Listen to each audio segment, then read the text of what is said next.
Kami akan ajak Anda langsung menuju ke Puri Cikeas, Bogor, Jawa Barat. Saat ini Ketua Majelis Tinggi Partai Demokrat akan mengadakan konferensi pers berikut ini.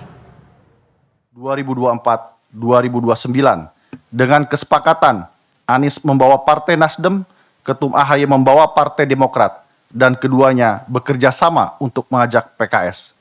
Peristiwa ini disaksikan oleh 4 orang dari tim 8. C. Secara formal, Koalisi Perubahan untuk Persatuan diresmikan 14 Februari 2023 dengan penandatanganan piagam koalisi oleh ketiga ketua umum partai yang berisi 6 butir kesepakatan, yaitu 1. Namanya Koalisi Perubahan untuk Persatuan. 2. Sepakat mengusung Anies Baswedan sebagai capres. 3. Capres diberikan mandat untuk menentukan cawapresnya dengan kriteria yang telah ditentukan. 4. Dalam waktu yang tidak terlalu lama, pasangan capres-cawapres dideklarasikan. 5. Capres diberi keleluasaan untuk memperluas dukungan politik. 6. Untuk menyelenggarakan keputusan KPP dibentuk sekretariat. Piagam koalisi itu dilandasi oleh asas keadilan dan kesetaraan. D. Di masa-masa ini, sejumlah parpol sahabat mendekati dan membuka komunikasi politik dengan Partai Demokrat. Khusus pada pertemuan dengan salah satu parpol yang mengundang perhatian publik, Capres Anies menghubungi pada 12 Juni 2023 dan mengatakan kepada Ketum AHY, "Saya ditelepon beberapa kali oleh ibu saya dan guru spiritual saya agar segera berpasangan dengan Capres-Cawapres Anies AHY." E. Sesuai dengan mandat yang telah diberikan oleh ketiga ketua umum partai politik yang masing-masing ditandatangani oleh Ketua Umum Nasdem Surya Paloh, Presiden PKS Ahmad Saiku, dan Ketua Umum Partai Demokrat Agus Harimurti Yudhoyono untuk menentukan siapa calon wakil presiden yang dipilihnya, maka pada 14 Juni 2023, Capres Anies memutuskan untuk memilih Ketum AHY sebagai cawapresnya. F. Nama Ketum AHY ini telah disampaikan kepada para ketua umum parpol dan majelis tertinggi masing-masing partai. Dalam hal ini langsung kepada Surya Paloh, Salim Segaf Al-Jufri, dan Ahmad Saiku, serta kepada Agus Harimurti Yudhoyono dan Susilo Bambang Yudhoyono dalam kapasitasnya sebagai Ketua Majelis Tinggi Partai Demokrat. Menurut Capres Anies, ketiga pimpinan parpol menerima putusan tersebut dan tidak ada penolakan. G. Pada saat menyampaikan keputusan itu kepada pimpinan partai politik, Anies menyampaikan alasan memilih Ketum AHY karena Ketum AHY memenuhi seluruh syarat dan kriteria yang ditentukan dalam Piagam Koalisi Perubahan untuk Persatuan. Selain itu, Capres Anies menilai Ketum AHY juga memiliki keberanian dan bersedia menempuh resiko untuk menjadi pendampingnya, meskipun partainya sendiri terancam diambil alih oleh KSP Muldoko melalui PK di Mahkamah Agung. Anies melihat syarat keberanian itu sebagai syarat ke-0 yang tidak dimiliki oleh kandidat cawapres lainnya. Pernyataan soal syarat ke-0 ini juga telah disampaikan kepada publik. H. Mendengarkan pertanyaan dan desakan dari kalangan masyarakat secara luas tentang kepastian koalisi perubahan serta makin merosotnya elektabilitas Capres Anies. Maka setelah penetapan cawapres, jajaran koalisi, utamanya PKS, Partai Demokrat, dan Tim 8, sepakat untuk segera mendeklarasikan sahnya dan terbentuknya koalisi perubahan untuk persatuan, termasuk penetapan capres dan cawapres yang hendak diusung. I. Atas harapan dan desakan masyarakat agar koalisi perubahan segera dideklarasikan, Capres Anies dan Tim 8 telah merencanakan beberapa kali waktu deklarasi. Namun, rencana deklarasi itu tidak pernah terwujud. Diduga kuat tidak terlaksananya deklarasi itu karena Capres Anies lebih patuh kepada Ketua Umum Nasdem Surya Paloh yang ingin terus menunda waktu deklarasi. Ini jelas mengganggu dan melanggar prinsip kesetaraan atau equality dalam koalisi. J. Tim 8 bersepakat berdasarkan desakan yang makin kuat dari masyarakat tentang kepastian berlayar atau tidaknya koalisi ini, maka waktu menjadi hal yang esensial.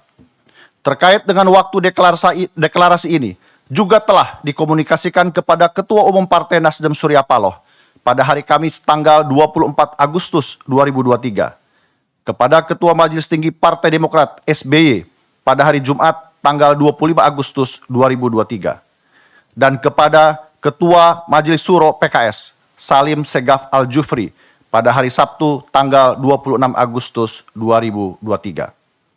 Tentang penetapan waktu deklarasi ini, Surya Paloh menyerahkan sepenuhnya kepada tim 8. Sedangkan SBY dan Salim Segaf bersetuju untuk dilakukan percepatan deklarasi. Pada pertemuan Capres Anies bersama tim 8 dengan SBY, Capres Anies menyampaikan bahwa deklarasi akan dilakukan pada awal September 2023. K. Capres Anies dan tim 8 berpendapat bahwa tidak ada alasan lagi untuk menunda waktu deklarasi, karena waktunya sudah semakin mendesak dan sesuai mandat yang dimiliki, Capres Anies sudah menentukan cawapresnya. Bahkan, Capres Anies menuliskan keputusannya itu dalam bentuk surat tulisan tangan yang ditandatangani kepada Ketum AHY pada tanggal 25 Agustus 2023, 6 hari yang lalu. Inti dari surat tersebut ialah untuk meminta secara resmi agar Ketum AHY bersedia untuk menjadi cawapresnya. L. Namun demikian, sesuatu yang tidak terduga dan sulit dipercaya terjadi. Di tengah proses finalisasi kerja parpol koalisi bersama Capres Anies dan persiapan deklarasi, tiba-tiba terjadi perubahan fundamental dan mengejutkan. Pada Selasa malam 29 Agustus 2023, di Nasdem Tower, secara sepihak Ketua Umum Partai Nasdem Surya Paloh tiba-tiba menetapkan Ketua Umum PKB Muhaimin Iskandar sebagai cawapres Anies tanpa sepengetahuan Partai Demokrat dan PKS. Malam itu juga Capres Anies dipanggil oleh Surya Paloh untuk menerima keputusan itu. Sehari kemudian, 30 Agustus 2023, Capres Anies dalam urusan yang sangat penting ini tidak menyampaikannya secara langsung kepada pimpinan tertinggi PKS dan Partai Demokrat, melainkan terlebih dulu mengutus Sudirman Said untuk menyampaikannya. Demikian fakta kronologis ini disampaikan. Rentetan peristiwa yang terjadi merupakan bentuk pengkhianatan terhadap semangat perubahan, pengkhianatan terhadap piagam koalisi yang telah disepakati oleh ketiga parpol, juga pengkhianatan terhadap apa yang telah disampaikan sendiri oleh Capres Anies Baswedan yang telah diberikan mandat untuk memimpin koalisi perubahan. Tertanda Teguh Rifki Harsa, Sekretaris Jenderal Partai Demokrat, anggota Tim 8. Terima kasih. Terima kasih, Bung Iftitah. Semua tahu bahwa dari Partai Demokrat menugaskan 2 orang untuk menjadi bagian dari Tim 8, yaitu Sekretaris Jenderal sendiri, Teguh Rifki Harsha, dan kemudian Bung Iftitah Sulaiman. Mereka bekerja siang dan malam, hampir setahun, maraton, tentu di bawah supervisi Ketua Umum selaku Wakil Ketua Majelis Tinggi Partai, dan puluhan kali bertemu dan bersama-sama dengan Capres Anies Baswedan. Dan kalau saya ikuti, kerja ini tidak mudah. Banyak sekali hambatan dan tantangan, tetapi belakangan kelihatan progres yang memberikan harapan sebelum kandas dan terhempas 3 hari yang lalu. Para anggota Majelis Tinggi, para kader Demokrat, dimanapun saudara berada, saya sangat mengerti perasaan, emosi para kader. Saya minta, mari kita tenangkan hati kita, pikiran kita. Ini bukan kiamat. ini bukan akhir dari perjuangan kita. Bukan. Ini harus kita maknai sebagai ujian dan cobaan yang harus kita hadapi dan kemudian kita atasi. Ingat, sesudah kesulitan atau di balik kesulitan ada kemudahan. Fa inna ma'al yusri yusra. Betul, fa inna ma'al yusri yusra. Kita kalau melakukan kilas balik sering menghadapi goncangan dan krisis. Alhamdulillah, kita selalu bisa mengatasinya. Saya yakin ini rencana Tuhan. Dan rencana Tuhan selalu lebih indah dari rencana manusia. Insya Allah kita akan mendapatkan yang lebih baik di masa depan. Di sisi lain, meskipun kita dibeginikan oleh Capres Anies dan mitra koalisi kita, tetapi sesungguhnya kita harus bersyukur. Bersyukur kepada Allah Subhanahu wa Ta'ala, bersyukur kepada Tuhan yang Maha Kuasa. Mengapa? Ini alasan saya. Pertama, ya memang kita ditelikung dan ditinggalkan. Seperti ini. Sekarang. Bayangkan kalau ditelikungnya kita ini, ditinggalkannya kita ini, 1-2 hari sebelum batas pendaftaran ke KPU. Bayangkan seperti apa. Kita masih ditolong oleh Allah. Kita diselamatkan oleh sejarah. Ini syukur yang pertama. Syukur yang kedua, saya renungkan baik-baik tadi malam dalam kontemplasi saya. Justru kita diselamatkan oleh Tuhan. Oleh Allah. Apa yang saya maksudkan? Kita tidak diizinkan oleh Allah untuk mendukung seseorang dan untuk bermitra dengan orang yang lain yang kalau kita teladani akhlak pemimpin besar bagi yang beragama Islam, akhlak Rasulullah, ya. Yang kita rasakan sekarang ini, mereka tidak sidik, tidak jujur, tidak amanah. Berarti tidak bisa dipercaya dan mengingkari hal-hal yang telah disepakati. Tidak memegang komitmen dan janji-janjinya. Nah, sekarang saja tidak sidik, tidak amanah, tidak memegang komitmennya. Bagaimana nanti kalau menjadi pemimpin dengan kekuasaan yang besar, rakyat akan diapakan? Saya kira kalau kita renungkan ini, kita ambil hikmahnya, kita dibebaskan dari dosa yang mungkin akan kita pikul kalau kita masih berada bersama-sama mereka itu dan mengusung seseorang untuk menjadi pemimpin bangsa Indonesia.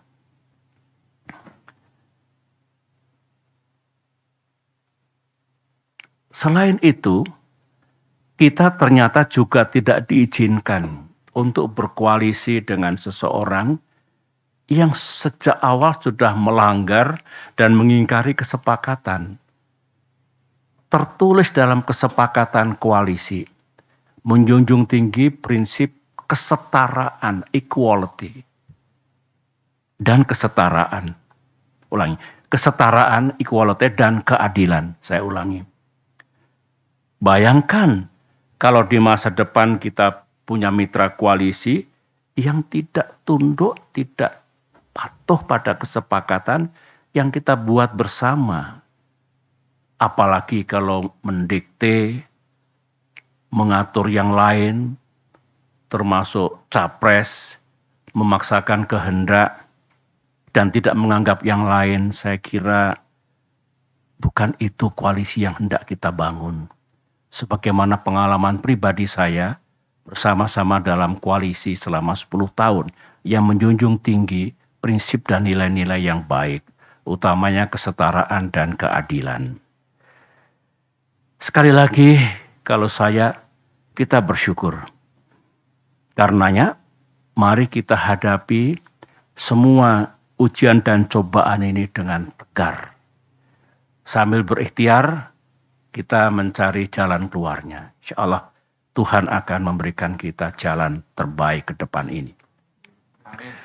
Para anggota Majelis Tinggi dan para kader yang saya cintai, ya sebetulnya kalau jujur ya, saya pun tidak menyangka atas terjadinya kejadian itu 3 hari yang lalu itu. Setelah setahun lamanya kurang lebih, koalisi ini bersama-sama berikhtiar, berjuang untuk bisa menjadi kenyataan dan bisa mengusung capres dan cawapres yang kita harapkan, yang juga diinginkan oleh rakyat. Tiba-tiba terjadilah peristiwa 3 hari yang lalu itu. Kalau saya harus berterus terang, sebetulnya saya tidak naif ya. Saya juga mengerti politik. Saya pernah menjadi capres 2 kali. Saya pernah bersama-sama membangun koalisi dengan mitra. Dan tidak ada yang saya rasakan seperti yang terjadi 3 hari yang lalu itu. Saya mengerti, ya kita semua mengerti, politik itu memang ya penuh strategi, penuh siasat, penuh taktik, caranya banyak. Tetapi saya tidak menyangka kalau tindakan itu sejauh ini, menurut saya melebihi batas kepatutan, moral dan etika dalam politik. Ya kasar, ya kalau bisa menggunakan istilah bahasa Inggris, it is really ugly. Mudah-mudahan kita tidak melakukan perilaku politik seperti itu. Ada lagi yang bagus dalam sidang majelis ini saya ungkapkan ya. Sebenarnya beberapa teman sudah mengingatkan saya agak lama.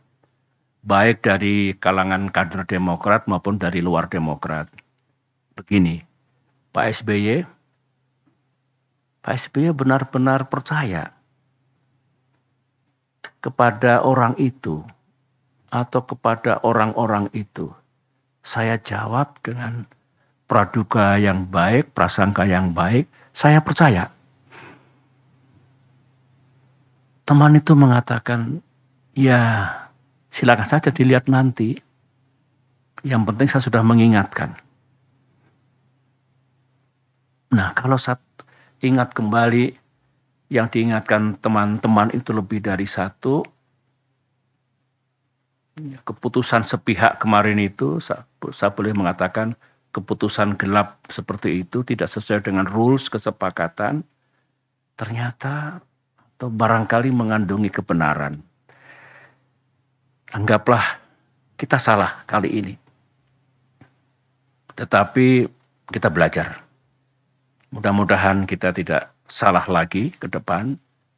Dan mudah-mudahan dengan izin Allah dan ikhtiar kita, kita juga tidak kalah nantinya. Amin. Masih segar dalam ingatan saya, sebagaimana yang disampaikan Bung Iftitah tadi, di ruangan ini, saya duduk di sini tanggal 25 Agustus 2023, berarti seminggu yang lalu. Pak Anies duduk di sini dengan didampingi tim 8. AHY memang tidak selalu hadir. Anies menyampaikan kepada saya, didengar oleh semua, bahwa awal September ini, berarti hari-hari sekarang ini, akan mendeklarasikan koalisi ini dalam kapasitasnya sebagai capres. Berikut capres dan cawapres yang telah selesai diputuskan.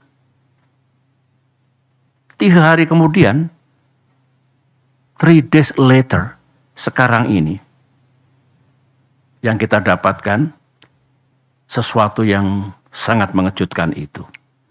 Dan saya ini orang tua, berapa kali Pak Anies datang ke sini dengan semangat yang luar biasa, kata-kata yang luar biasa baiknya.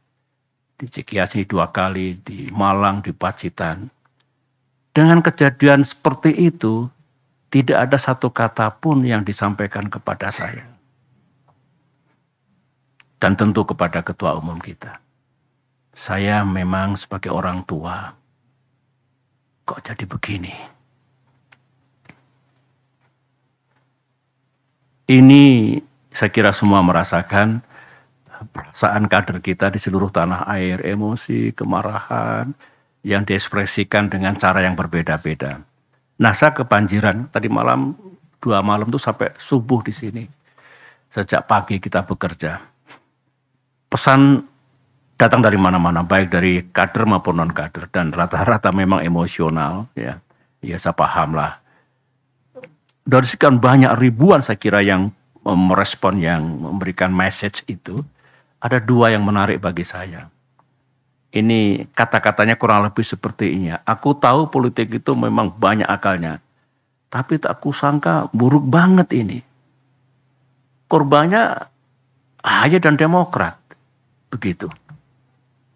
Ada lagi komentar, ini Demokrat kena prank dari musang berbulu domba. Terus saya kok ingat, musang berbulu domba. Ini kan peribahasa yang lama ini.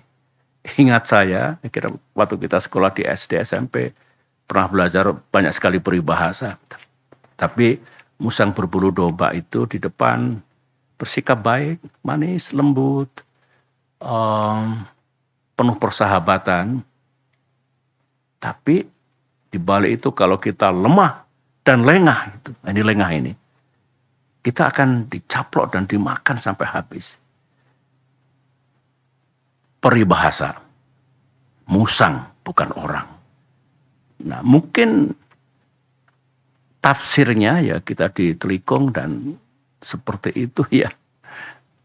Seperti peribahasa ini. Saudara-saudara,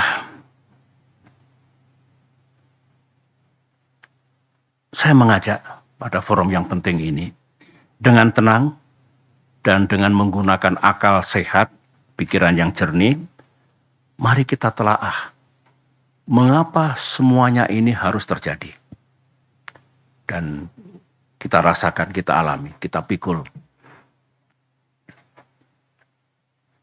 Mengapa Demokrat dan AHY setelah 2 tahun menghadapi gerakan pengambil alihan partai oleh Kepala Staf Presiden Muldoko, harus mengalami yang begini lagi.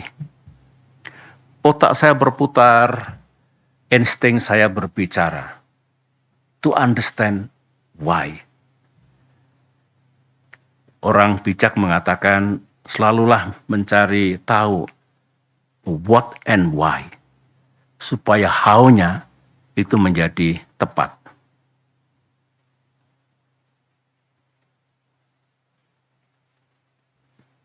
Kader Demokrat dengan pikiran yang tidak happy mengatakan, Pak, kok kita ini, Demokrat ini, ya memang kita oposisi.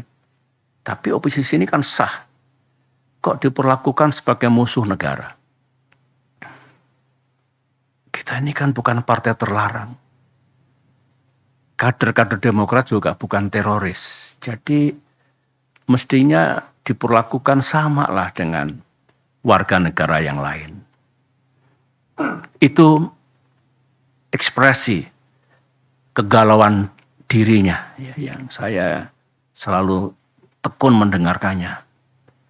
Oleh karena itu dengan tidak bermaksud menuduh siapapun, saya ulangi lagi, tanpa bermaksud menuduh siapapun, saya ingin berbagi dengan saudara.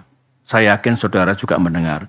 Sebagian juga datang dari yang ada di ruangan ini maupun yang tidak ada dari ruangan ini. Saya sendiri kan juga banyak mendengar dan mengetahui mana sih di era keterbukaan, open society, digital society ini yang serba rahasia. Apa yang terjadi dan tidak terjadi, apa yang dilakukan oleh para elit, petinggi partai atau pejabat tingkat puncak, tingkat atas. Ini kan sebetulnya diketahui oleh publik. Diketahui oleh masyarakat luas. Terutama yang menjadi sorotan publik yang berkaitan dengan Pilpres 2024 ini. Mari kita ingat semuanya, apa yang pernah kita dengar, yang pernah kita ketahui, untuk mencari benang merah. Kira-kira apa ya? Tanpa sekali lagi menuduh dan mendiskreditkan siapapun. Karena kita hanya ingin bicara tentang fakta, kebenaran, dan dugaan-dugaan yang mengandungi logika. Satu, kita semua tahu, Bapak Ibu, memang ada keinginan untuk hanya terbentuk dua pasangan saja, pasangan capres dan cawapres dalam Pilpres 2024 ini. Ada. Jangan ada dusta di antara kita, ada itu. Kita juga tahu ada upaya dan pekerjaan politik untuk membuat koalisi perubahan. Di dalamnya ada Nasdem, ada PKS, ada Demokrat. Itu tidak bisa berlayar. Ada. Kita juga tahu, termasuk informasi yang sangat sensitif untuk membuat pasangan Anies AHY yang sudah menjadi rahasia umum, yang sudah matang sebetulnya sebelum terjadi prahara 3 hari yang lalu itu, pasangan itu tidak akan terjadi. Informasi yang saya dengar ini pekerjaan politik tingkat tinggi.